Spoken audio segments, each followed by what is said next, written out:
So welcome back to Third Age Reforged and to another battle replay and to another siege battle replay, and more interestingly enough, as I'm sure you can see, we are on a new map, and more than that actually, we're on a new map that hasn't actually been released to the general playing public just yet, because this is going to be part of the next map pack that has come out, that is going to be coming out for Third Age Reforged. And it is worth saying as well that, you know, I feel as though getting games going on these maps might be slightly more difficult if people don't actually know that these are existing. So I feel as though I'm fairly well placed to actually let people know that they do exist. And that is the fact that sort of individual little groups of maps, sort of groups of 4 or 5 I believe, are going to be released fairly consistently now as part of Reforged, and they're all going to be themed around certain geographical locations within Middle-earth.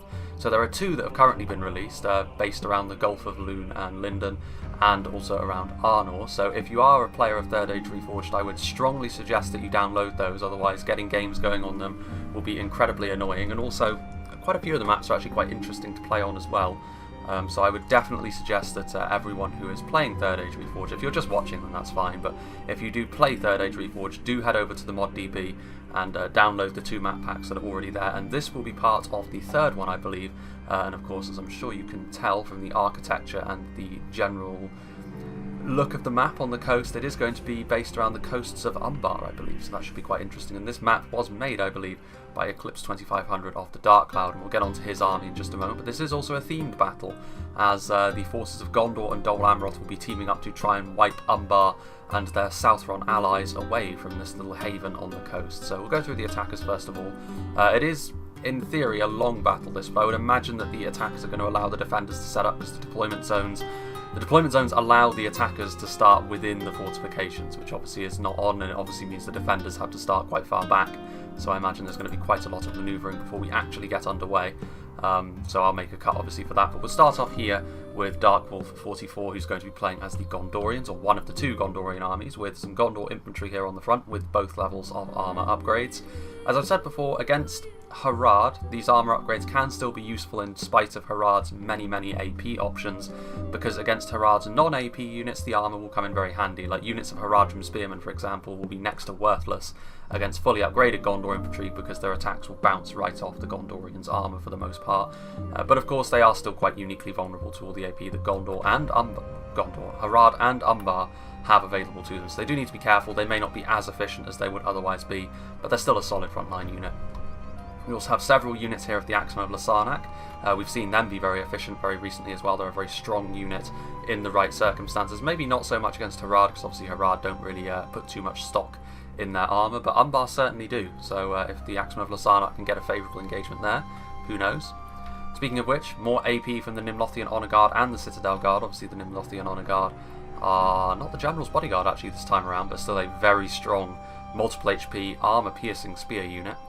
And then obviously we have some Citadel Guard as well, very strong in their own right. The Fountain Guard, we've seen them be absolute monsters still. Gondor are not completely reliant on them as they were in the past, but they are still probably one of Gondor's most efficient units overall. And moving on back here, we will start off with the skirmish line, including a couple of units here of the fully upgraded Gondor archers. Obviously good in a skirmish fight because of their armour values, but not necessarily the best at dealing damage. The Caer Andros marksmen, however, or the marksmen of Caer Andros, they do have increased damage. They are very expensive, but obviously you do get a good makeshift heavy swordsman in melee as well. I'm a big fan of the marksmen of Caer Andros overall. They're probably my favourite Gondorian unit at the moment, because they're very good in a skirmish fight because of their high armour, but also they're very good in melee as well. So you can bring them even if you think the enemy's going to rush, because they will still be very useful in your army. Back here we do have the Vanguard of King Elisar, the General's Bodyguard heavy swordsman unit that Gondor have available to them, which is going to be the General's Bodyguard here as well. Obviously very good in melee, not necessarily as defensive as the Nimlothians, but their base damage is certainly higher. And then we have another unit of marksmen Caer Andros over here. So overall a fairly quality heavy army for an attacking force, and there is actually a couple of units of fully upgraded Gondor cavalry as well. To be honest, even with the full levels of armour upgrades, the lack of a shield really does hurt them against arrow fire, I've noticed. But they are spear cavalry, so they are the unit that you would throw in the way of enemy cavalry, but even so they are more sacrificial pawns in that respect than genuinely damaging spear cavalry. Definitely in the same way that the Merc cavalry are for melee cav. Speaking of which, we have Dolorelf, who's going to be playing as Dol Amroth.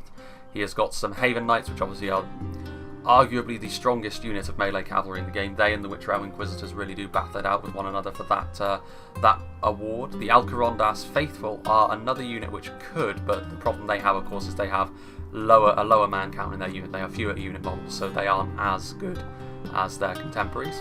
Speaking of which, Dol Amroth also suffer that problem kind of with their Lance Knights, with the outer theorem of Dol Amroth. Obviously, they have a lower man count than standard Lance Knights.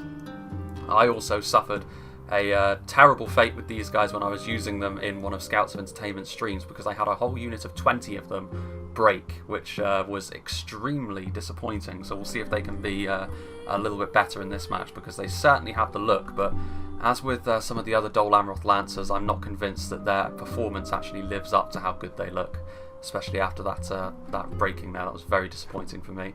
I really don't feel as though a unit of 20 strong knights, and obviously that was on a higher unit scaling, should be breaking like that, because they were going after like skirmishers as well. It was pathetic. We have some Parathil Riders back here, which I'm not sure how useful Horse Archers are going to be in this situation, because it is more of a siege, of course, but we shall see. And then we have some infantry. We have some Dol Amroth Doran Ernil Archers with the armour upgrade here, so once again, much like the Gondor Archers, they're fighting alongside. A little bit tankier with their armour upgrade. They'll just be there to try and wear down the enemy. Easier said than done when it comes to UMBAR though. Upgraded Ethelon Men at Arms as well, so just making their line infantry just that a little bit tankier to make them last a little bit longer on the front line.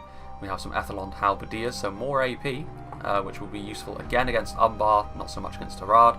Some Belfast Marines for the Javelins, very important tool, of course, as I've mentioned, in 0.97. And then we have the Parathil Champions, probably the best unit of infantry outside of the General's bodyguards that Dol Amroth can field, because they are a very strong heavy swordsman that cause fear as well. So they're a very good all-around unit, a very good addition to Dol Amroth's infantry. And then finally, of course, we have their big brothers, the Haven Guard, which are, of course, the General's bodyguard. Very, very strong, one of the best units of heavy swordsmen in the game. Moving along, we have Inarius, who's playing as another Gondorian, so we'll go through this army a little bit faster, because chances are he's got mostly the same stuff. We've got some Gondor Archers with the armour upgrades. We have some Citadel Guardsmen. Back here we have yet more of the General's bodyguards. We have Nimlothian Honor Guard, and actually a unit we didn't see previously, the Wardens of the White Tower, the sword and board bodyguard that the Gondor have available to them. For me, I'm not sure. I feel as though the Royal Legion of Armenelos have kind of stolen their thunder with regards to multiple HP human bodyguard units like this. I do kind of feel as though they should be afforded the same courtesy as the Royal Legion by having a sort of increased unit count, because it is kind of Gondor's thing, sort of heavily armoured and shielded infantry. As it is, I don't really see a situation, unless you can bring more than one bodyguard unit as the Gondorians have here, I don't really see a situation where I'd bring them over either the Nimlothian Honor Guard or the Vanguard of King Alisar. I really don't see it, but they're still a good unit, but for me, like again, the options that are next to them are kind of better.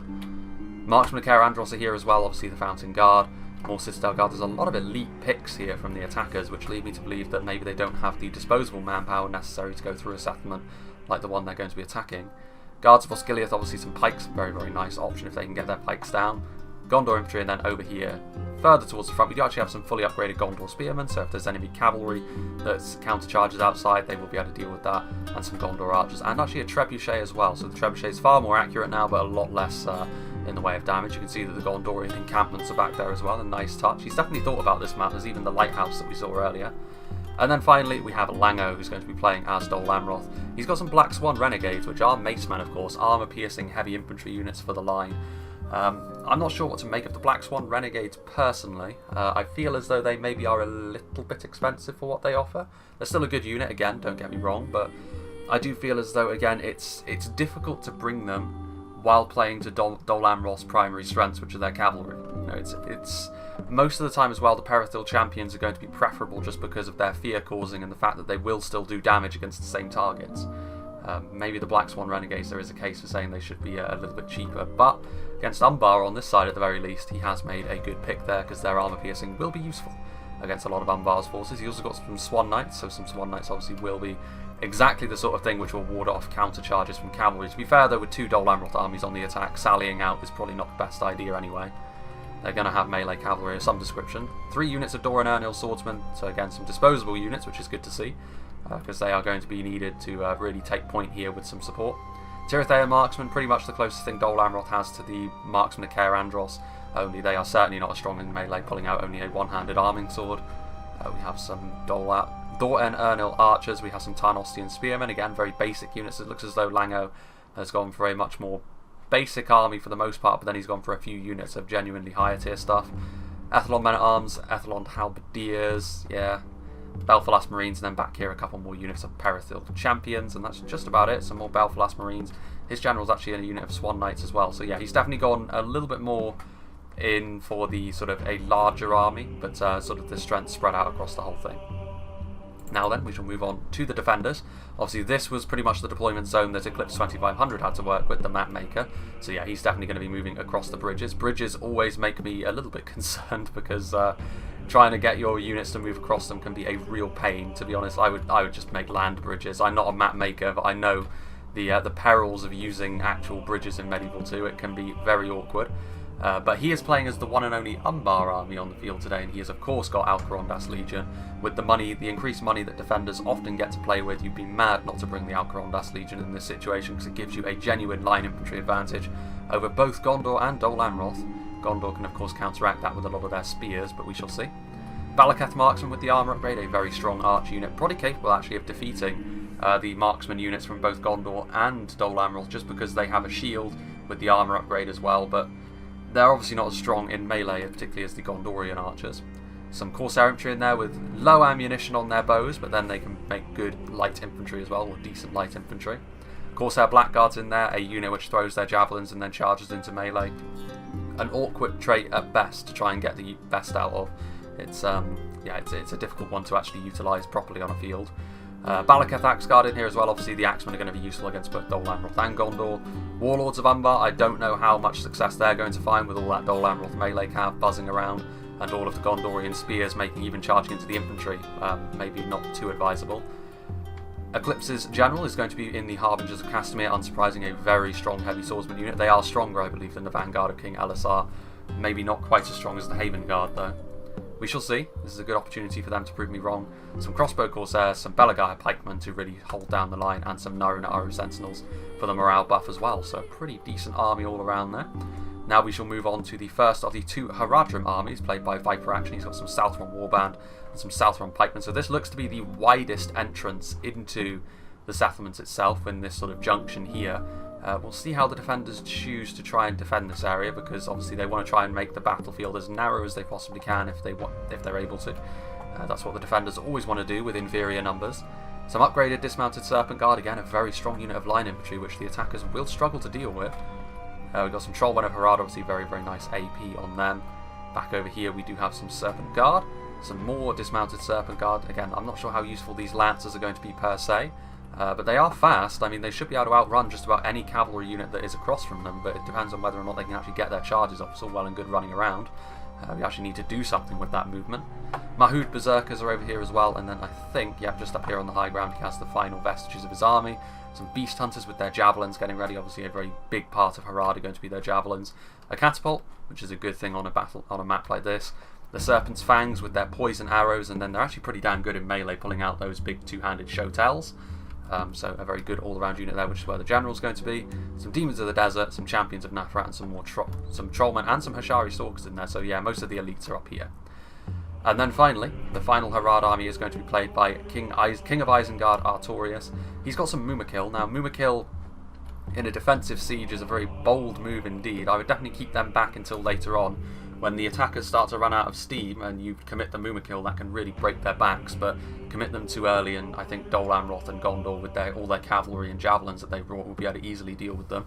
Because that is the issue with Mumakil, they're relatively easily countered and they're very expensive, and people will often expect you to bring Mumakil on a field battle, maybe not so much in a siege.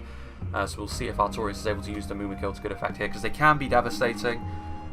But they are easier to contain than a lot of the other, even the other Elephant class units can be a little bit easier to use than the Mumakil, like the Chariots, and then the god-awful Drake Broodlings. Ugh. Drake Broodlings as a unit make my skin crawl after my last encounter with them. And then we have some Southron Archers, so it looks like mostly Southron units here on the front, some Demons of the Desert, some Pikemen back here obviously. We have some upgraded Serpent Guard for him as well, some more Warbands, some Trollmen. So actually this looks like a more numbers-heavy Haradrim army, even though they do have the Mumakil. So going for a lot more in the way of numbers to try and hold down this settlement might not be the worst thing actually, because usually the Mumakil mean that you can't afford to bring such a big army, but considering he's the defender and he's got a little bit more money to play with, that is not the case. He's gone for 2 Demons of the Desert as well, which could be devastating, although it could also be a waste. Some dismounted Serpent Guard, some Warband, more Serpent Guard, and then finally some Champions of Nafrat, which is where his general is going to be. So it does look as though we do have the first minor engagements, and it could be quite a decisive one here, as the Mumakil are hovering dangerously close to the Belfast Marines, and all it will take would be a couple of volleys from them to really do some serious damage to Artorius' Mumakil, and he really should be seeing those Belfast Marines. They were very overt there on top of the hill, and they need to get out of there, because the Gondor Cavalry are also coming towards them, and the Gondor Cavalry are spear cav, as I did mention, and the Mumakil are actually burrowing even closer into the Belfast Marines here, although mercifully for the Mumakil, it does look as though they are having some good fortune here, as the Belfast Marines are having some difficulty actually getting into a position where they can do some damage. The Gondor Cavalry, however, the Mumakil have got a very devastating melee attack when it gets going, where they can kill several units at a time, and the Gondor Cavalry definitely on the receiving end of that. And immediately here, you can see that the Mumakil are going to be retreating from that situation, which is very good for them, because the Belfast Marines maybe trying to get a little bit too fancy with it up on the hill, get some extra range, but they weren't able to get any volleys off, which actually does surprise me, because they were in range. They certainly were in range.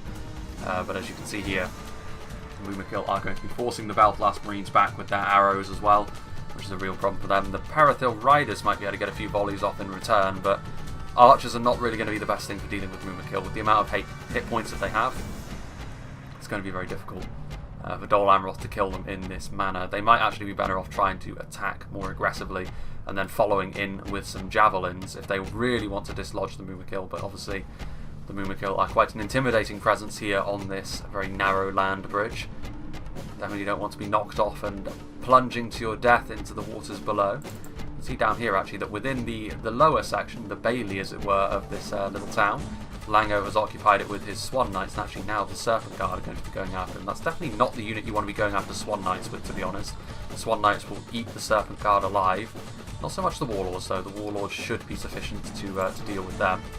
Meanwhile, we do have Dol Amroth slowly but surely moving forward, just trying to get them into a position where they can actually utilise their arrows. The Corsair Infantry are up here. Definitely not the sort of unit you want to be using your Archer's ammunition on, however. Definitely Archer bait there.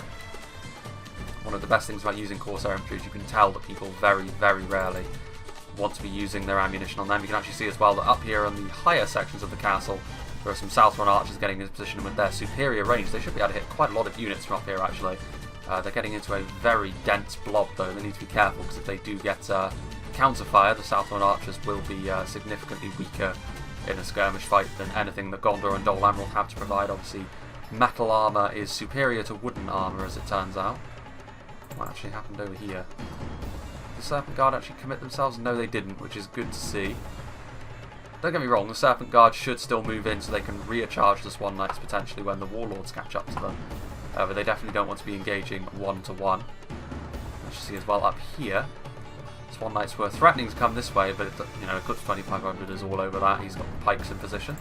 Meanwhile, you can see here that the Mumakil coming forward quickly, but maybe... Yeah, that was... Yeah, you can see that's why you really want to be careful with the Mumakil. Like, trying to charge them into javelins like that.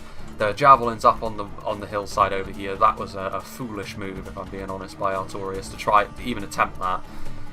Because there are also fire arrows coming in, which of course can hasten the process of making Mumakil run amok. And now they're dead, taking charges there from what was the other unit of Gondor Cavalry, getting revenge for their brethren. Interestingly enough, however, it's not a complete loss for Artorius, though he will be quite annoyed with himself, I'm sure, that he wasted his Mumakil in such a way. The corpses of the Mumakil are now on this little bridge, which does mean that it's going to be much, much more difficult to actually advance across this section, because units are going to get caught on them. Because obviously Mumakil bodies are solid entities, so it is going to be quite difficult actually now to traverse this area. So they're still being useful as fortifications, if not as sort of beasts of war. Meanwhile, the Swan Knights over here taking losses by the looks of things. I think they tried to charge into the Warlords of UMBAR, and Warlords did lose a couple, but again, it's a situation here where while the Swan Knights are very, very strong melee cavalry, they are not knights. They will lose to Warlords of UMBAR.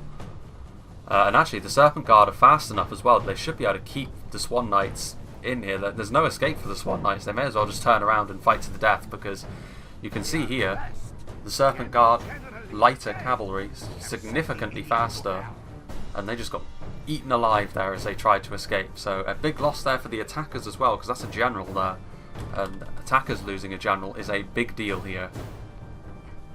There is some support coming in as well from the Mithrandir's retinue, but again, this is not the sort of unit that you really want to be sending up against warlords, especially not when they have support. So again, I think from Inarius, this was kind of a rescue operation to try and save Lango's general, but it could end up costing them yet more cavalry. Unfortunately, you know, the Gondorian cavalry here, the Mithrandir's retinue, is very tough to kill, but they will not win against warlords backed up with Serpent Guard. It's just too many unit models for them to cut their way through, and individually the warlords are far better at fighting cavalry than they are. Meanwhile, Southron archers maybe trying to get into a position to shoot, because it doesn't look as though there's been any skirmishing happening so far as the rest of Lango's army gets into place, and some Gondorians also fortifying the flanks, just sort of biding their time, waiting. Meanwhile, just a single unit of Haradrim spearmen up here. Again, I feel as though this is maybe a little bit of a waste from Artorias. He's sending forward more units now, but a single unit of Haradrim spearmen is extremely unlikely to get much in the way of kills done. And as I said at the start, the armour upgraded Gondor infantry is going to be ideal for taking on a unit like this. Very limited amount of damage they're going to be able to do. The odd unit model they may be able to kill, but certainly they are horribly outmatched here by the Gondorians. Going to need some more support, and I'm not really sure if more Haradrim spearmen is the answer. They do have some dismounted Serpent Guard on the way over. But as I said, you know, the Mumakil being in the way does make the engagement narrower, so it makes it an extremely narrow choke point, which, if the defenders can get some archers over here, and the Southron archers are moving over now, they should be able to shoot into this very narrow position. But the Wanderers of Nimrodel, Dol Amroth Rangers, perhaps have the same idea as they shuffle their way into position, and I think they're going to be going after the infantry as they move down here. We shall see if that's going to be yielding the desired results, and I think it probably will be. I think they're probably going to want to go after the dismounted Serpent Guard, though even with the armour upgrades, the smaller shield value does mean that they are a little bit more vulnerable to arrows than perhaps a lot of other line infantry units are. But certainly this is where the only engagement is happening thus far. And the Gondorians will probably be pretty happy with how it's going so far. Haradrim spearmen are shaken, and they won't be lasting too much longer in melee here. The dismounted Serpent Guard are trying to move forward, but they're moving forward a little bit slowly. Now they're picking up the pace. And yeah, you can see that there was some breaking on the front line there, I think. Oh no, that's Mumakil. So the Haradrim spearmen still just about holding their ground. More infantry coming forward from Darkbull 44 there, but you can see, again, Marksmen of Caer Andros in a good position. If nothing else, though, you know, they are forcing the attackers into using a lot of their ammunition early here, which should help them in the late game, but obviously early on here it's going to feel quite punishing for Harad trying to hold down this entrance into the haven.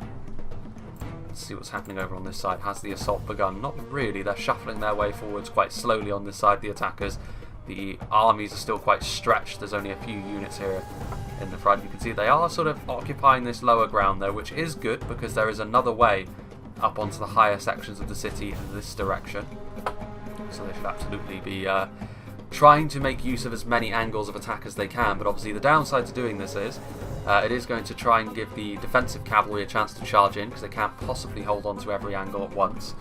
They do have a lot of spears, but still they do need to be alert for the defensive cavalry. But also the fact that it's going to take them a long time for them to actually set up into a position where they can attack every angle.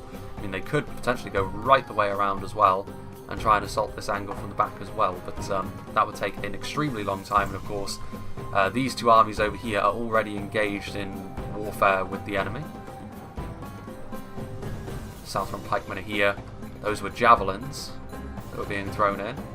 I think that was from the depleted unit of javelins that was the cause of the Mumakil's demise. The Serpent Guard turning things around a little bit on this front line. Obviously with the armour upgrade themselves, they are a very strong unit when it comes to just pure melee fighting.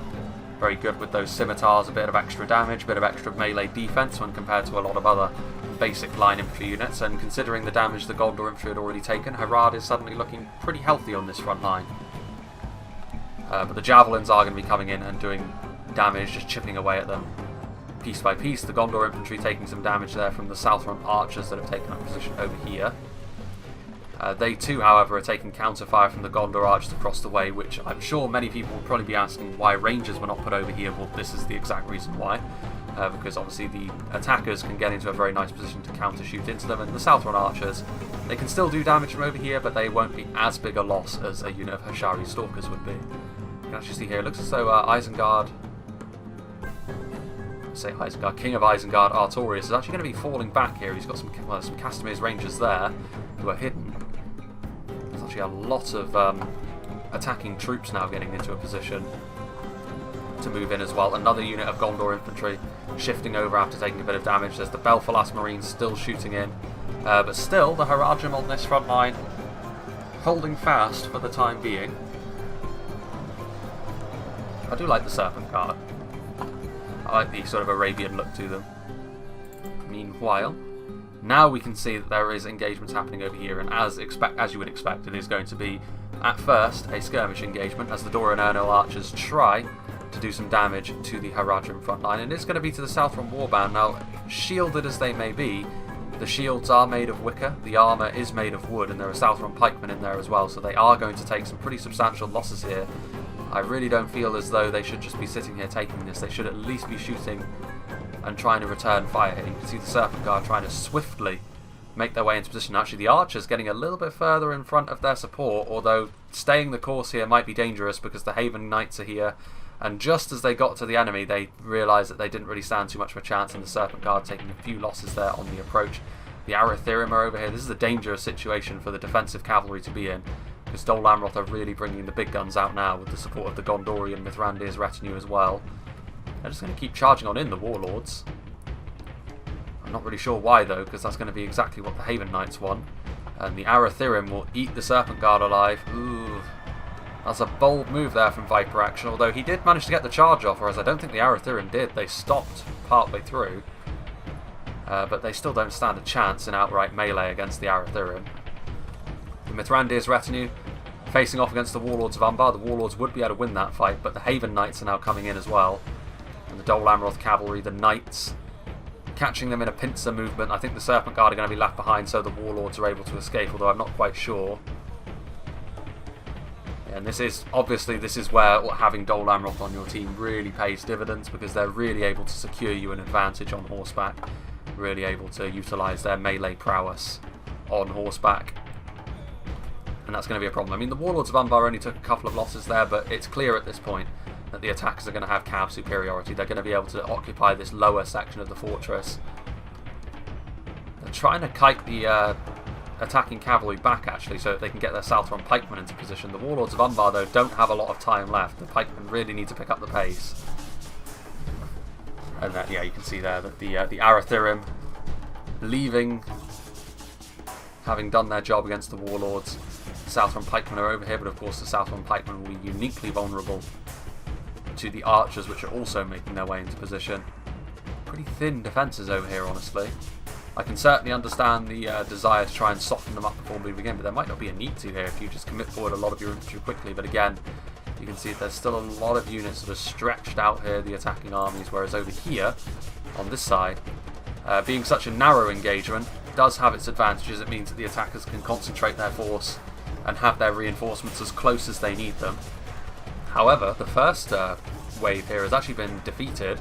All of the Harajim spearmen, well, I say that, all of them, most of them are gone, but the dismounted Serpent Guard proving their strength in melee once again, but with all of these arrows flying all over the place, as resolutely as they've fought so far, that's not going to last too much longer. The attackers will be able to wear them down quite easily with the arrows coming from on high. Even just from basic Gondor archers, they do have a pretty ideal shot from up here. A lot of the arrows are being buried into the dirt as well, but enough of them are hitting that it is definitely going to be worthwhile. And you can see that this is a lot of troops ready to flood in as soon as the front line breaks. Because Castamir's Rangers are still hiding. I'd be interested to see actually if Eclipse remembers to micro there, because he has got a lot to do on the other side of the battle as well. Gondor infantry moving in. With the support of those Harajim spearmen, they'll stand up a little bit longer, this Harad front line, but it won't last for too long, I wouldn't have imagined. Some Southron archers that are out of ammunition again. These are just scraps being sent in, essentially, to try and hold them at bay for as long as possible. Buying them time. Dora and Ernil archers still firing away. They haven't done grievous damage, I suppose, but even, you know, like Southron warband, like I said, the shields are there, but much like the Serpent Guard, they're not hugely effective. They'll obviously be far better at taking arrows than Southron pikemen, but it's still not brilliant for them. This is also a pretty bold move here from Eclipse. He's sending his Corsair crossbowmen in, and there are archers down here, and as much as I sort of bemoan the heavily armoured crossbows for sort of being so resilient against archers that you can just sort of wade through arrow fire and get into position, that is not the case with the Corsair crossbowmen. They are the ultimate class cannons, and arrows will very easily be able to deal with them. But what are they actually going to go for? Well, that was a blank fire. They need to make up their mind quickly here because they're out in no man's land, and already they're going to get focused down by arrows. I'm not sure Eclipse came forward with this unit with any sort of clear plan in mind. That was another blank fire, wasn't it? None of these bolts are actually being loosed. What's he doing? He must be changing targets constantly. Yeah, I don't know what he hopes to accomplish here. Meanwhile, back over on this side, the Gondorians sending forward yet more troops. The Belfast Marines also out of ammunition, now in melee as well. It's only a matter of time here before Harad eventually find themselves overwhelmed. Another unit of Southron archers into position here though. What are they going after? Doran Ernil archers? That would be a strange target to go after, not really too worthwhile. No, they're going after the Gondor infantry, but again, from the front, shielded, fully armoured. Not really going to get a huge amount of damage done, to be honest with you. Southron archers, not exactly the last word in terms of damage. Meanwhile, I think Eclipse realised that he was just getting slaughtered by the Dol Amroth archers on the approach there. I don't really know what he was going after anyway. There wasn't really anything down here of extreme value. Halberdiers and men-at-arms only. I guess the cavalry was down here as well. But honestly, at this point, the defenders just need to hold their shape to deal with the cavalry. Which obviously does mean that they need to commit units further back over here, which is a bit of a pain for them. There is actually a way that the cavalry can still get right the way around, which if I were using the cavalry I would certainly try to do. But maybe not yet. Maybe keep that for later, because if you draw the defenders' attention to it, it will be more difficult to utilise. Whereas later on, when all of the front lines are engaged, you might be able to slip right the way around and get some rear charges without them having anything to respond to it with. Crossbow bolts are now being utilised, which is perhaps a bit of a sign of desperation here, because you really don't want to be having to use crossbow bolts to counter skirmish with basic archers like this. Crossbow bolts are far too valuable for dealing with sort of higher end targets like the more armoured Gondorian and Dol Amroth upper tiers, but still a slow process here for the attackers to actually get into position and start attacking. Over on this side, however, things have been progressing as they will. Haradrim spearmen have broken and fighting to the death. Arrows finding their way into the Gondorian front line as they are now victorious, as you would have expected, obviously. Not anything too substantial in terms of wins or losses for either side over here. Still, the Gondorians find themselves coming under arrow fire, but they won't be too concerned. It's only Southron archers after all. And now just a little expeditionary force of archers and javelins that are out of ammunition are going to be moving in. There's a unit of out of ammo Southron archers over here to meet them as well. So again, another wet noodle contest between skirmishers that are out of ammunition. I'd say the Belfast Marines would probably be the best unit in melee out of all of these three. But numbers might mean that the Southron archers actually win that fight. We shall see. Pulling out their blades as well. Again, this isn't going to be a substantial win or loss either way. It's all about trying to bleed down each other's manpower for the time being, and I do feel as though the attackers have probably done a better job of that so far, just because they have more manpower to burn. And as soon as the genuine infantry fights get underway, Gondor has brought a lot of quality, to be fair.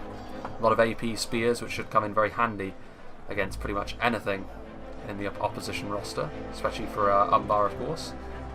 More arrows flying in here to the Gondor infantry. Again, nothing too substantial in terms of losses so far. Dol Amroth setting up here on the low ground, really starting to pour a lot of fire into the defensive position. I'm still not sure why the crossbow Corsairs were the first port of call for a skirmisher unit. And this is perhaps where the defensive cavalry should have been kept for this sort of situation, just to make it a little bit more awkward. You can see back here that the Arathirium are going right the way around, but as expected, by doing that this early, they have called the defenders' attention to it. They don't really have too much that they can use to respond to it, but I would suggest that the crossbows would probably be the best thing to do. Just put a unit of crossbows over here, and then on the approach they'll have to take at least 2 or 3 volleys, especially if the warlords get in the way as well. You can put that up to 4 or 5. Only 4 Serpent Guard remaining after their encounter. Balaketh marksmen are getting into position, but they need to get into position more quickly than this, because so far I'd have to say that over on this side, while there hasn't been any sort of melee engagements happening thus far, certainly from a skirmish perspective, the attackers have done a good job. They're softening up the enemy for the kill, and so far the defenders don't seem to have too much in the way of an answer to that, because they're using Corsair crossbowmen in a skirmish fight. Crazy. Here though, the defenders are slowly but surely being forced back. Gondor infantry now on the front line, that should be more than enough to deal with what remains of the Southron archers here, which are blocking the way. So I mean, now's the time to choose what do you want to do with the units that you have over here. These Castamir's Rangers have taken damage actually. I don't know whether that's from stray arrows, because I don't think they've been firing, but even so, if they were taking hits from stray arrows, they should have just been retreated. There's a case for saying they should have been retreated anyway. I'm not really sure what they were attempting here. Meanwhile, Corsair infantry and warlords trying to deal with the Mithrandir's retinue. Whatever happened to the Arathirim? Ah, there they are. So yeah, they're being used very aggressively here, the Balaketh Axe Guard, and I'm actually surprised that the defenders haven't been able to deal with this as well as they could have. I mean, it's not as if it's like a lightning strike assault. They had to go right the way around the outside of the map. They even saw them. The Mithrandir's retinue, to be fair, will want to get out of that fight as quickly as they possibly can. Ooh, the Corsair Blackguards are here though, and they may have just wandered into a section of line that they wish they hadn't, and there are the javelins, and several of those unit models are going to die off. Shaken are the Arathira. Some trollmen over here again. I would have been real tempted to go for this section of the line here, getting into the Alcarondas Legion, getting some secondary kills on the trollmen and the Balaketh marksmen as well.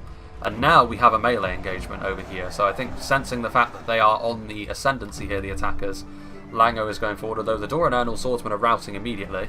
I can only imagine there's a fear-causing unit nearby, because they do have a significant numbers advantage, so there's a case saying they really shouldn't be routing in this situation. Mahud Berserkers, Corsair Infantry and Dismounted Serpent Guard, however, over here in the middle, they're still fighting, arguably against the harder opponents, and they're still just about hanging on for dear life. Some pikes getting into place as well, the Southron pikemen. Their stats are really awful, but they do make up for that somewhat with a bit of AP on the end of their pikes. So they should be able to do a decent amount of damage to these Athlon men-at-arms if they're able to get their phalanx into position, but they will be a prime target for all the archers as well. Parathil Riders getting into position from Dollar Elf. Lango moving forward his Athlon men-at-arms after the Doran Ernal swordsman went in the vanguard and mostly crumbled before the superior defensive infantry. The Mahouds, with all of their wooden stakes on the back with skulls adorning them, have also coming in here with the extra AP that they have from their sort of bone clubs.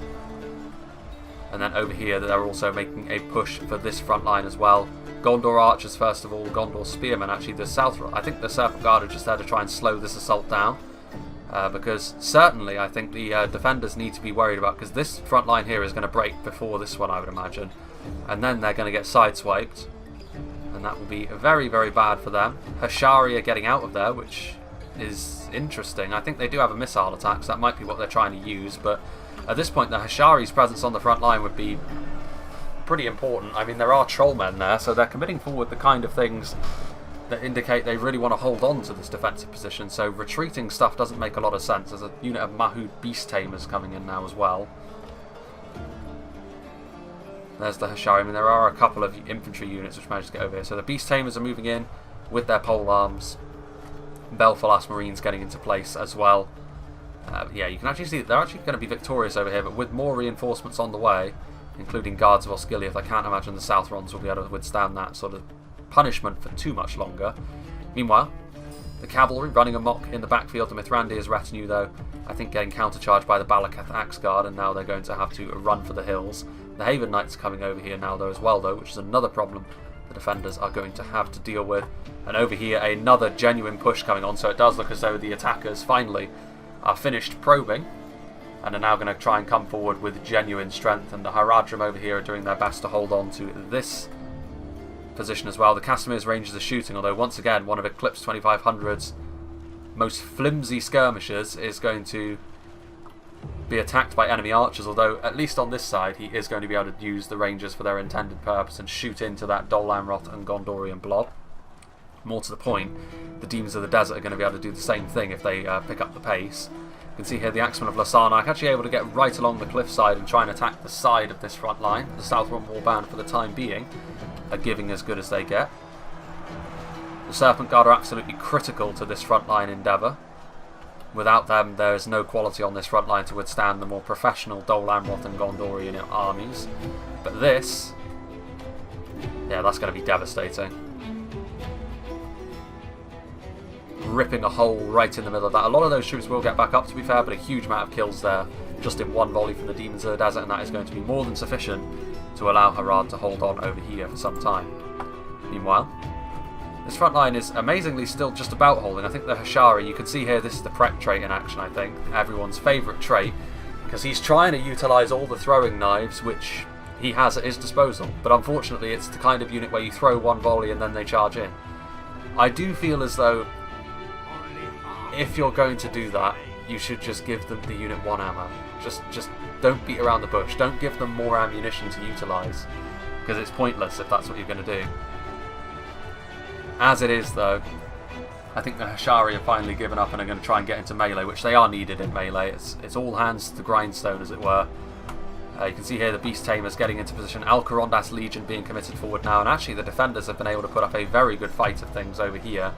Black Swan Renegades being committed forward, but against the Haradrim, which again is not really the sort of opponents they want to be going up against. You don't need the maces to crack through the Haradrim's wooden armour, and even the Serpent Guard don't really have the best of armour either.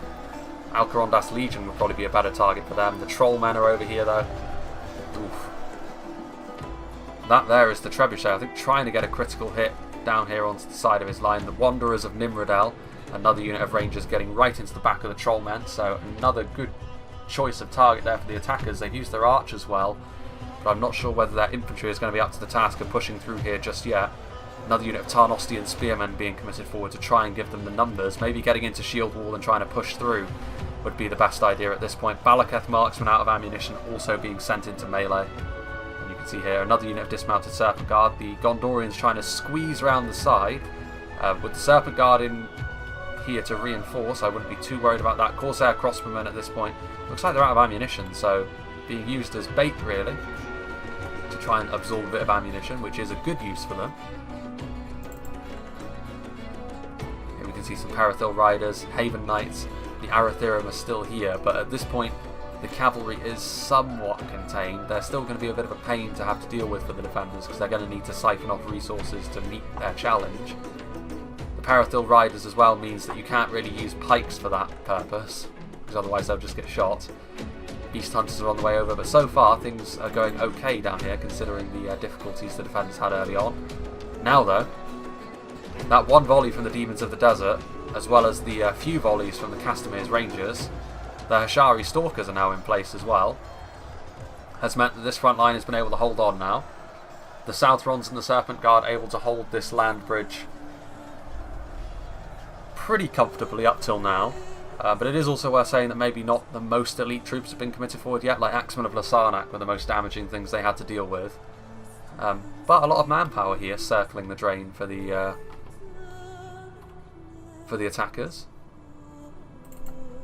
Then again, it is also quite possible that a lot of the micro, particularly from Dollar Elf, is being taken up by trying to micro this cavalry, which is a pretty intense thing to try and do. Balaketh Axguard are standing with their armour upgrades. They will be able to withstand this sort of punishment a little bit better, and they can't afford to chase after them anyway, because otherwise they'll just get countercharged. Corsair Blackguards are here, throwing their javelins. And actually over here as well, there's some Corsair Crossbowmen heading over, which will be a good counter, because any time they charge forward they're going to have to go through the bolts, which is not going to be good for them. Over here, the front line getting a little bit less organised, and considering the content of some of these infantrymen, I think the attackers are now starting to have a bit more of an impact. The Black Swan Renegades and the Parathil Champions combining their powers and having the desired effect, it would seem, on this defensive position. Parathil Champions as well, with the added fear that they cause as soon as the fight starts to go a little bit more heavily in their favour. They should be able to rout what troops are here more quickly, although I think Trollmen have locked morale and Alcarondas Legion, so it's not going to be as easy as all that. Dismounted Serpent Guard doing a good job here at holding down this front line. Alcarondas Legion coming in to assist them, and also the Serpent's Fangs shooting into the Nimlothian Honor Guard. They do debuff morale, but the Nimlothians are almost certainly locked morale. Yeah, and with the Alcarondas Legion's assistance, the Serpent Guard are over here, but now the Black Swan Renegade is going to be able to get a rear charge in here to the Serpent Guard. There's only 38 of them, but this is still going to be a good move on their part. They should be able to sort of get these troops that they've got bottled up over here in further to the settlement, and that is going to mean that the defenders are going to need to fall back. And if they fall back to this choke point over here, they will be able to focus on just the one choke point rather than the several roads that they've had to try and hold so far. The Demons of the Desert are moving forwards. Balakathak's Guard, it might be actually they're trying to sort of consolidate what forces they have left down here. What are the Demons of the Desert going to go for? They're firing in over here to the Gondorians, sending a lot of them flying, and Wardens of the White Tower and Guards of Osgiliath being caught in the firing line there. Good targets. Black Swan Renegade actually broken and fighting to the death. I would assume that's from Archer Fire. Yeah, it is. You can see the Serpent's Fangs are up there, and the additional morale debuff proving to be very, very useful there. The poison arrows being used exactly as intended. The Demons of the Desert still doing their thing. Really chaotic fight over here in this section of the fortress, which usually favours the attackers, but I feel as though the attackers have actually fallen prey to the chaos a little bit, as several of their units have overextended themselves and ended up being destroyed. Wanderers of Nimrodal are shaken as well. See here the Arathurium of Dol Amroth charging into the Demons of the Desert. They need to be real careful though, because the Demons of the Desert have got a nasty anti-cavalry bonus in melee. And actually sort of, they may be a little bit sort of surrounded, this little defensive force, but they're doing quite well for themselves so far. Perithil Riders shooting into the Balagaya Pikes. Haven Knights heading off. Do they have a gap to move forward here? I mean, the Crossbow Corsair should probably be shooting the Haven Knights. Wanderers of Nimrodel fighting the Balakath Marksmen. And the numbers mean that the Balakath Marksmen should win that unless reinforcements come. The Axe Guard are charging down the hill as well. Still a few Marksmen and Alcarondas Legion fighting hard, but the Perithil Champions should be enough to defeat them. But they're running out of steam here, the attackers over on this front. I don't know. I mean, they still have a lot of elite units over here. There's still the Marksmen of Caer Andros, which, if out of ammunition, they should absolutely be committed to melee at this point, and they aren't. I mean, they don't really have the luxury of conservation at this point, the attackers. They need to do a little bit more, I think, to try and force their way through here. There's some Blackguards. The Serpent's Fangs are still shooting away. Yeah, with the assistance of the Demons of the Desert and the Serpent's Fangs, the Haradrim are going to be able to cling on a little bit longer over here. They should still lose eventually. The Wardens of the White Tower and the Guards of Osgiliath sort of winning on that flank means they can sort of surround the Hasharian Serpent Guard, but they've done far more than they had any right to, really, the defenders there. Wanderers of Nimrodel broken after the Corsair crossbows rear charge them. All this is all well and good, but how about on this side? Well, you can see that Trollmen have been committed forward. There's also been some units of Gondorians that have overextended themselves a little bit. And the attackers trying to make something happen here, but once again the Demons of the Desert shooting right down the line, and they're going to do horrendous damage once again. But the defenders are starting to run a little bit low on manpower over here as well. Bringing 2 units of Demons of the Desert may very well prove to be worth it, but they're immediately getting targeted by every archer that the attackers can muster, and several of them dying off already. If not for being multiple HP, they probably would have died en masse there.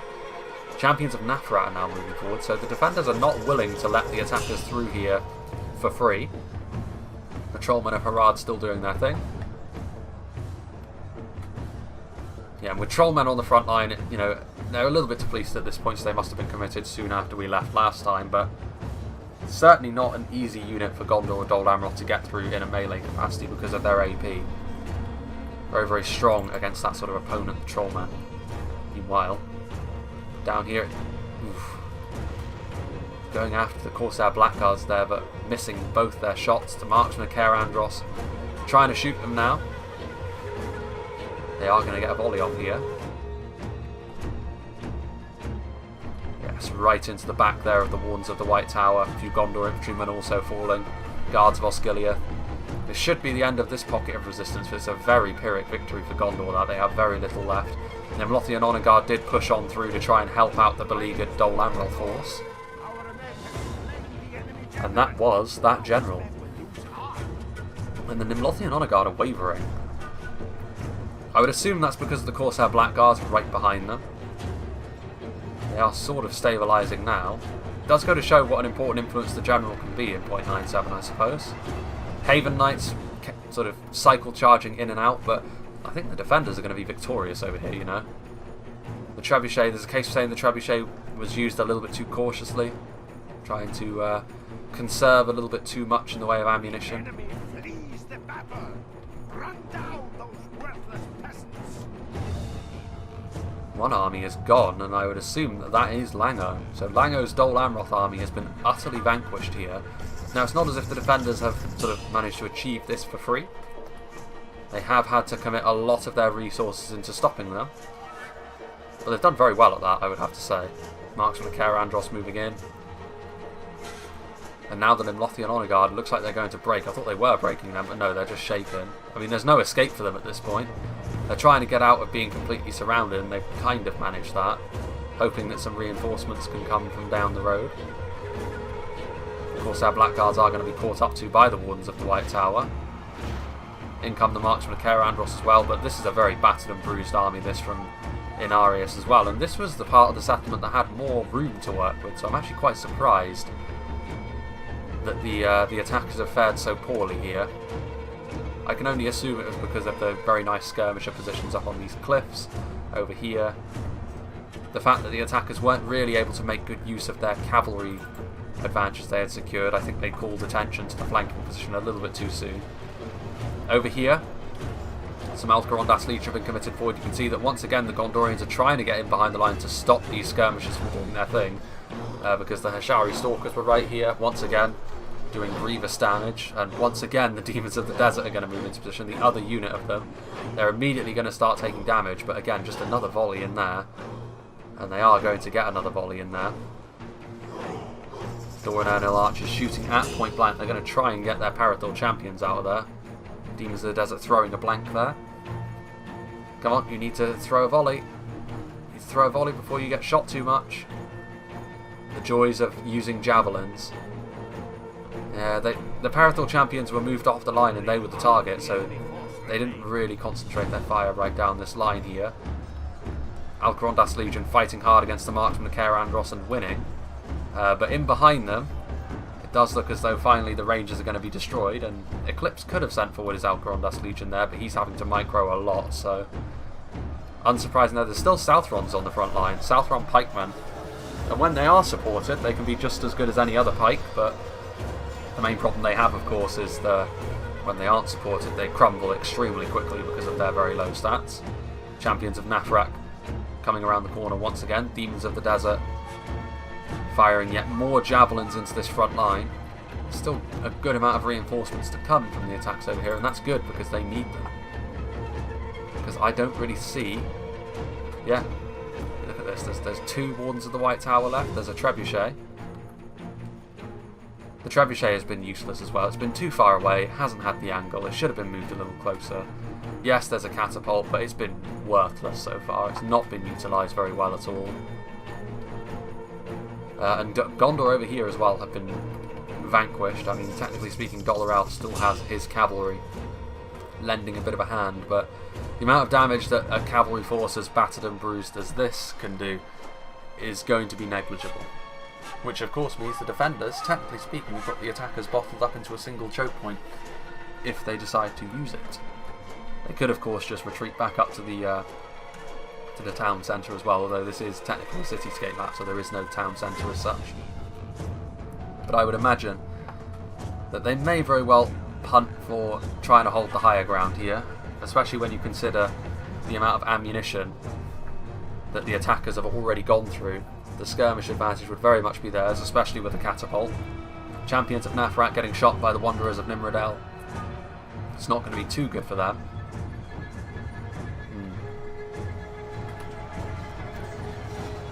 Taking a decent amount of damage there. The Citadel Guard coming forward, but not really ideally placed. You know, their unique selling point is their AP. And of course the Champions of Nafrat not really big on armour.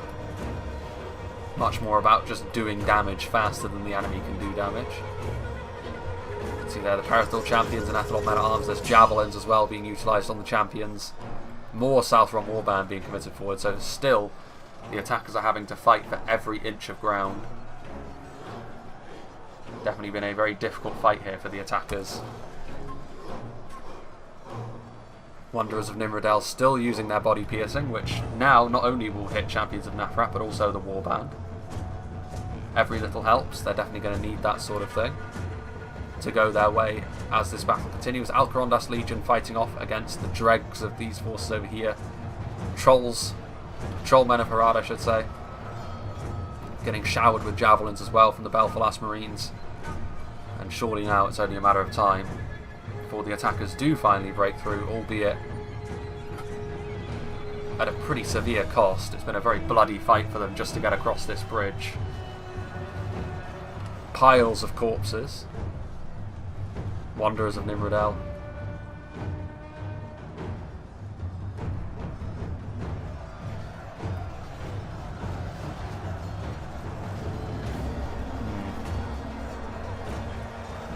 Marksman of Kerandros still fighting hard, of course. This is the good thing about bringing them, the fact that they are decent in melee.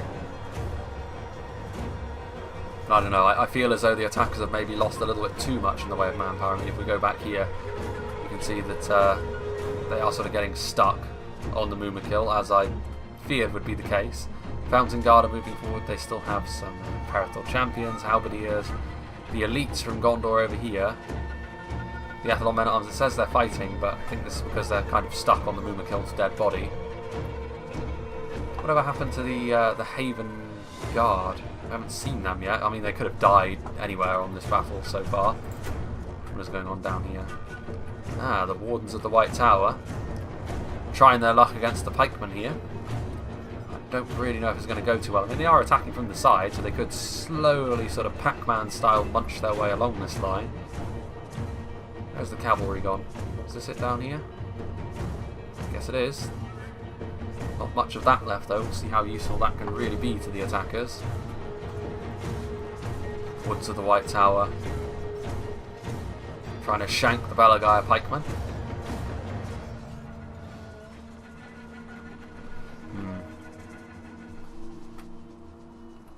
So certainly this is where the action is happening. And slowly but surely, this defensive line has been overcome. Only Southrons to guard this section. There's Athelian Rangers also. How did they get here?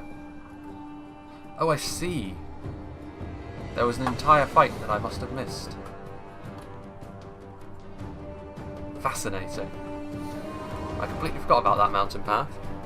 But it looks as though, to be honest with you, the attackers suffered exactly the same fate here as they suffered everywhere else. They have managed to sort of wriggle through a unit of Athelian Rangers to help out, but overall the defensive position here was just too great for them to withstand. There's still Trollman left alive as well. I don't know, I mean the balance of power is still dead even, which is always a good sign. The Athelian Rangers coming over here. Victory for the attackers finally, and they're going to be able to get their full army sort of within this section of the city as well. See if the Catapult wants to take pot shots on them as they cross that bridge, but I kind of doubt it. What have we got going on down there? The cavalry force. As depleted as it may be, a couple of charges might be enough to reverse their fortunes here. After all, it's not as if the defenders have managed to get away scot-free with these defences so far, but I would still place the advantage squarely in their favour purely because they have the position to really leverage against the attackers here. I think we will go up to ×2 speed at least. Well, they get into just actually ×6 speed because yeah, this is sort of like the middle lull of the battle. Another player has admitted defeat, so I'd imagine. Was that him? No, it's not Dollar Elf. It must have been Inarius, the other Gondorian player. No, it wasn't. Was it one of the defenders? Viper action. Eclipse is still alive. I guess it must have been Artorius. His full army was committed to try and stop the attackers crossing that bridge, and he did a pretty good job of that as well. Viper action has a few Demons of the Desert fighting down here in the streets, but they are going to be overwhelmed by Rangers and Champions. Those Athelian Rangers almost certainly don't have any ammunition left at this point. Which is a shame, because they're going to need units like Rangers to really try and make up the difference here as the game wears into its final stages.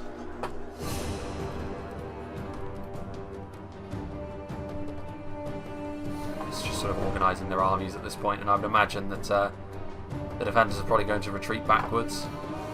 In fact, I'm almost tempted to make a cut here. In fact, I will. So I will make another cut, and we'll rejoin when the battle is sort of into its final phase and they're attacking the final layer. Well, actually, there is going to be a pretty big melee engagement down here. The attackers counter-attacking into... I say that, the defenders counter-attacking into the attackers. Corsair Blackguards charging in down here, and they're going to be backed up by Marksmen, Axe Guard, Blackguards, more Alcarondas Legion. Pretty big move here, especially considering the Fountain Guard are present. The Rangers are down here as well, but I'm not sure they have the best of shots. Actually, they will. If they get in here into this crossroad over here, they'll be able to shoot right through the UMBAR position. Whether Dollar Elf actually sees that, I'm not sure. The Athelian Rangers are over here as well, though. So, I mean, they've got a secure position. They can go over here and they can shoot right in there. But I don't know whether they're actually going to do that. I mean, from a quality perspective, you'd actually expect the attackers to win this just because of the Fountain Guard in there. Very, very difficult for a force like this to overcome.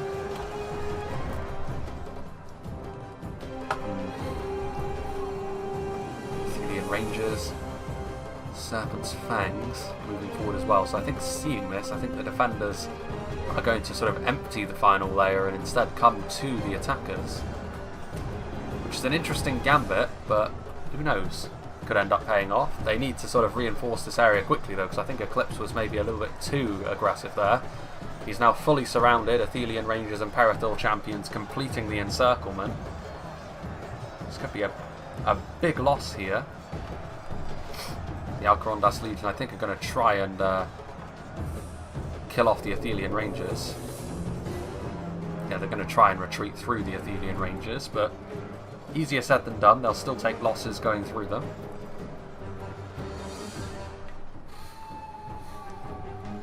And honestly, if they'd have got those Nimrodel Rangers into position here to shoot down the line, that would have been devastating. Serpent's Fangs moving in. Getting chased by Nimlothian Honor Guard and Vanguard of King Elisar. Here are the Haven Guard from Dollar Elf. Although, once again, just like the attackers were able to surround the defenders just a moment ago, vice versa is about to happen now as the Serpent Guard and Trollmen pin them from the front, and now the Serpent's Fang is going to be able to attack them from the rear. But then, the surround will be surrounded. The Belfast Marines actually still have ammo as well. They're going to shoot at point blank, so it's going to devastate the Serpent's Fangs.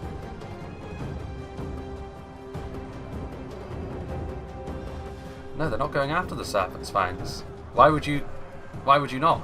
Now they're just going to turn around and attack you. The Serpent's Fangs are probably... I don't know, how healthy are the Trollmen?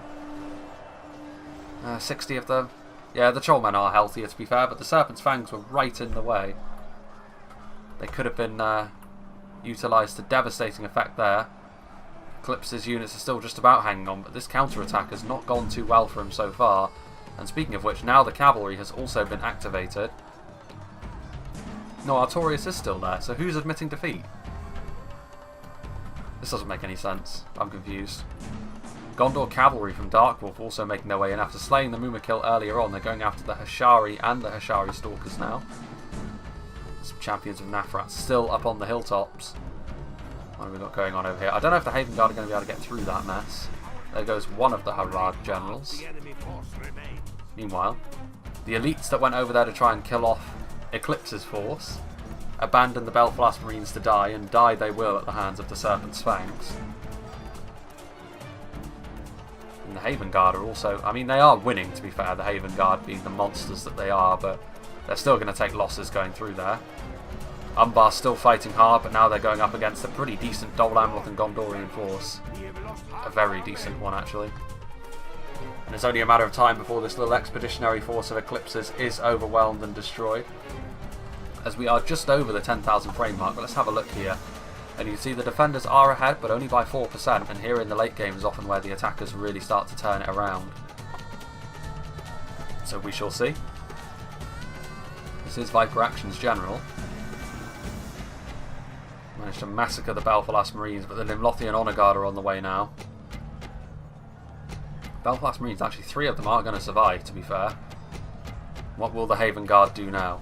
I mean, I think the Serpent Fangs are going to try and get in here to help kill the Haven Guard off as quickly as they possibly can. I don't know how successful they're going to be at that. The Haven Guard does not die slowly, and now also. As if that wasn't enough, the Gondor Cavalry wasn't the best of charges, to be fair, but it doesn't really need to be at this point. The Haven Guard, a lightning rod to all the defenders' attentions there, and now they're going to be able to take advantage of that. Good moves here from the attackers. It was looking pretty grim for them for a little while there, but they have managed to get themselves into a position where they can still turn it around and win the battle. Or rather, Serpent's Fangs.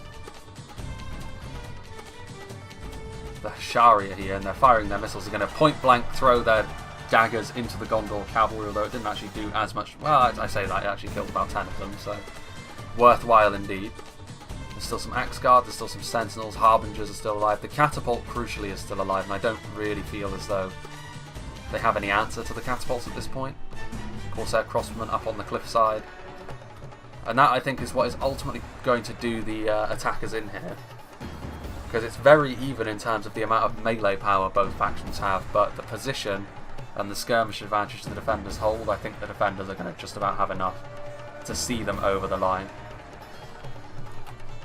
We'll see though. Gondor and Dol Amroth do still have some very elite units left alive. If they can crack through the defences quickly, who knows? The Alcarondas Legion standing and fighting to the death like the brave men they are, but to the death it will have to be. There goes Viper Action's General, skewered by the Nimlothians. Yeah, Perithal champions. Their fear is not going to help them against the Alcarondas Legion, being locked morale as they are. Very nice feature of them, in addition to just being really strong in melee. Belagai pikemen broke and fought to the death after the vanguard of King Elisar charged into their backs. That is going to be that. That counter-attack there was a bold move, and in the end I don't think it really paid off, but it did do some damage in return, so it wasn't a complete waste. Hashari are moving forward now as well. They're going to try and use their daggers once again. There's not really a clear shot though, because their own men are in the way, so they're not able to get a devastating volley off like they would probably like. And now they're going to move into melee now. Once again, it's the Prec trait in action. Viper Action wants to use his daggers, but the trait is not allowing him to. So now they're going to leave. Champions of Nafrat are here. Yeah, I mean, if I were the defenders at this point, I would probably just sort of make the most of my naturally fortified position rather than trying to counter-attack anymore. Here comes the catapult. Oof.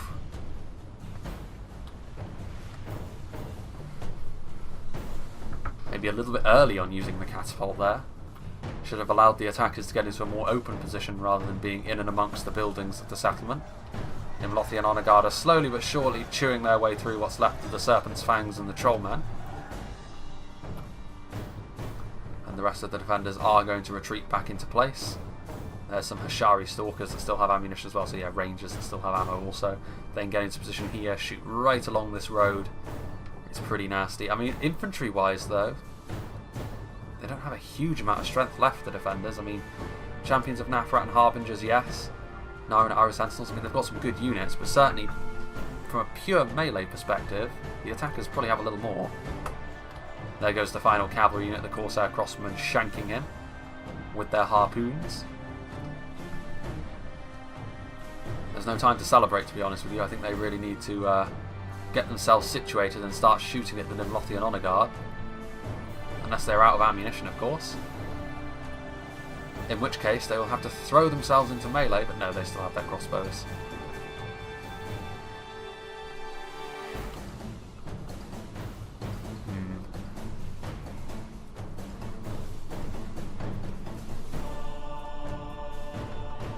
Well,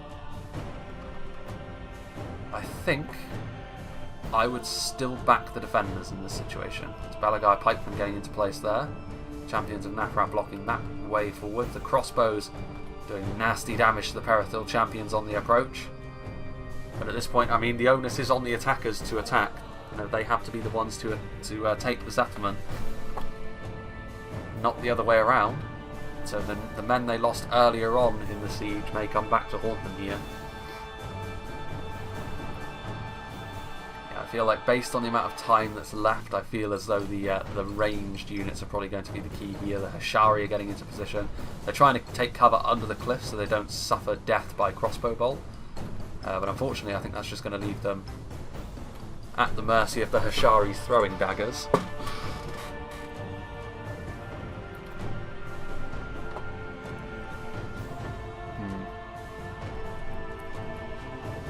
Well, they're going to retreat again, seeing the Athlon Halberdiers getting a little bit too close for comfort.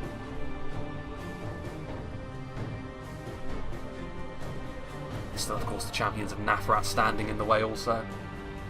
Excuse me, it's been a long replay again. My voice always starts to give in when we're doing these. Athlon men-at-arms are sort of slowly marching up the hill. I mean, honestly, if I would charge down the hill with the champions of Nafrat, it would be enough to destroy them pretty quickly, I think. Nimlothians are here, but Athlon men-at-arms overextending themselves a little bit. And that's going to be pretty brutal for them. The Hashari Stalkers are also going to be able to shoot at the attackers as they move up the hill. The Halberdiers actually held on better than I thought they were going to there. Fair play to them. The attackers also making their way up this side as well. Hashari plodding their way into position. They're going to be able to use their daggers once again. Nimlothian Honor Guard are taking damage from the Rangers, but with their armour and shields they actually won't mind that too much. Here come the daggers. And there they go. And that should be enough to actually do some pretty decent damage to the Nimlothians there. And now the Hashari are also going to make their way down the hill.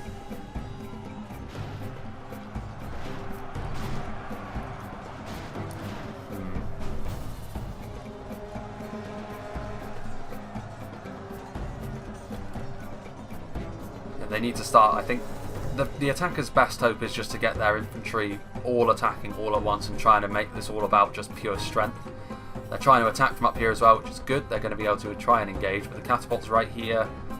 They should be able to push through there. I think Eclipse, he needs to send forward some of his units, I think. Harbingers of Castamere. Defeat seems certain.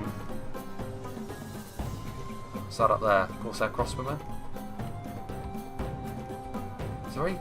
There's some strange things that the defenders are doing here. It's almost like they're sort of wanting the attackers to come through. They've got their crossbows right up there.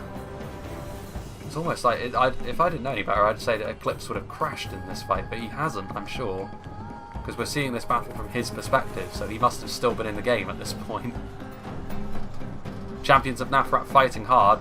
Victory still seems certain for them with the support of the Hashari and the Nimlothians. Finding themselves outmatched here. Exactly the sort of unit that Nimlothian Honor Guard do not like facing off against. A really strong unit of shock infantry. Some of the strongest around with AP. Citadel Guard are here. Hashari Stalkers. I think the Athlon men-at-arms are trying to get right around the back to try and support that front line, but I'm not really sure that is what is required at this point. Going to need something a little bit more substantial, I would wager.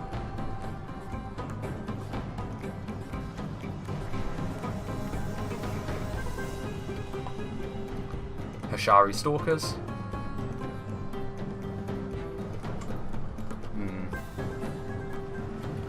Here come the Athlon men-at-arms. I mean, they're going to get there without breaking, which is something, but I don't think they're going to remain there for very long, because, I mean, the champions of Nafrat are right there.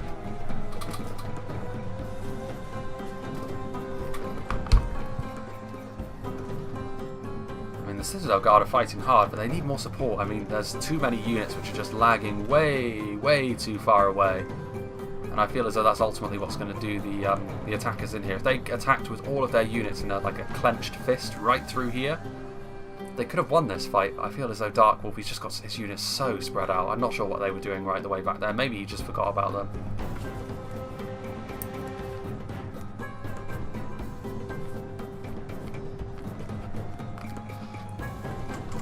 We shall see as the fight goes on whether that mistake is going to be fatal or not. Hashari Stalkers pulling back.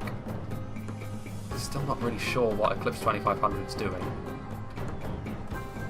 Again, it's almost like he's crashed, but he can't have.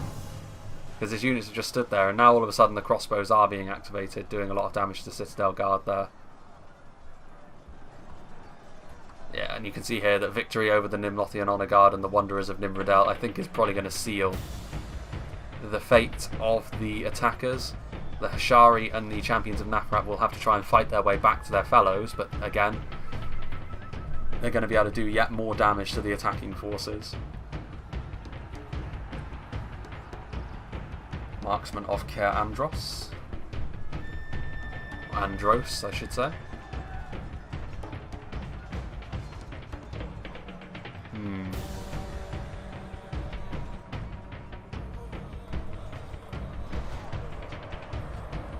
Vanguard of King Elisar is also over here. So to be fair, I mean, the Champions of Nafrat and the Hashari will not be able to get back to their allies. There's still Fountain Guard, there's still Citadel Guard also. But I mean, even if Eclipse had crashed, I don't really feel as though they're going to be able to defeat all of these units in melee. Pikes and axes galore. Still those Hashari Stalkers, there's still the Harbingers of Castamere as well. Vanguard of King Elisar still fighting hard. And then there's the Champions of Nafrat with their skull helmets as well. You know you're the good guys when you wear skulls on your head.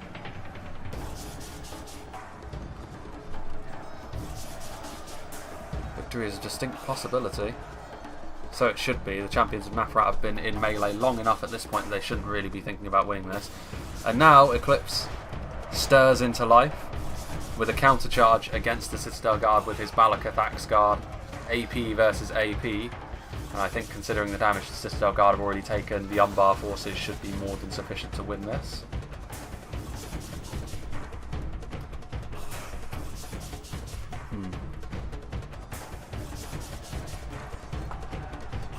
Victory seems certain. It goes to show how strong the Champions of Nafrat are, but they really shouldn't be winning this fight at this point. There's one Haven Guard left alive, and lo and behold, it's Imrahil himself, fighting alongside the Gondorians. There's some Citadel Guard over here as well. I think the Champions of Nafrat should be destroyed by this. But of course, the fate of the attackers is already pretty much sealed, I would think.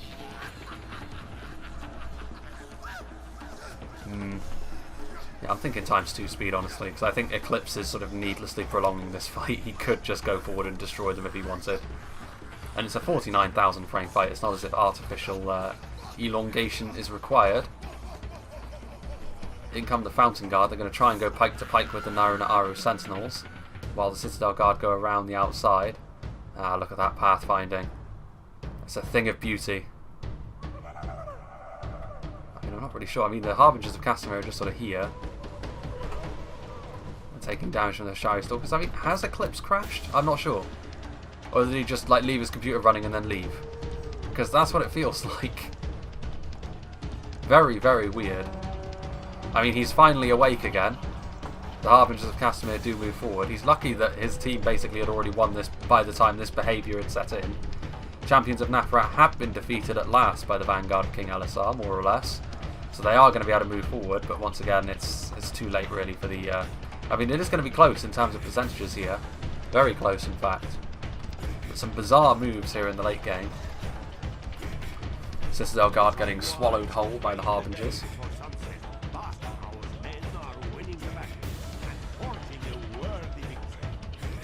Yeah, a worthy victory indeed. It's, you know, the defenders winning when outnumbered is a difficult thing to do, especially on a map where there's open spaces like this. And I do feel as though that engagement down there was probably where the defenders ultimately won this battle, which is weird. I mean, when chaos like that sets in, you expect the attackers to be able to take advantage of that, but I guess they went too heavy on the quality and didn't have enough numbers to take advantage of the chaos, whereas the defenders with their Southrons did. Very interesting indeed. Sometimes quantity is your friend, and I feel as though the attackers here went for a little bit too much in the way of quality, and particularly, you know, down there as well with the Demons of the Desert and the Rangers, down there with, again, Demons of the Desert. They were able to utilise those units against the quality units all the more easily. There's Imrahil, just running around in the background. The Vanguard of King Elisar comes forward. A duel with the Harbingers. But the Vanguard took more damage against the Champions of Nafrat than the Harbingers did against the Citadel Guard, so That's pretty much going to decide that fight. The Fountain Guard are fighting hard, but ultimately not really going to be able to do much, you would imagine. Ashari Stalkers on their way down as well. I really like the new look for the Harvesters of Castamere. The new gold accents really do a lot for them for me. There are the Rangers. Oh, they're going to try and kill Imrahil. Look at this absolute chad of a man. Look at how many arrows he's taking. He doesn't even have a shield. He doesn't need a helmet or a shield. And now he's running away. There he goes. I think he was killed by the axes, actually.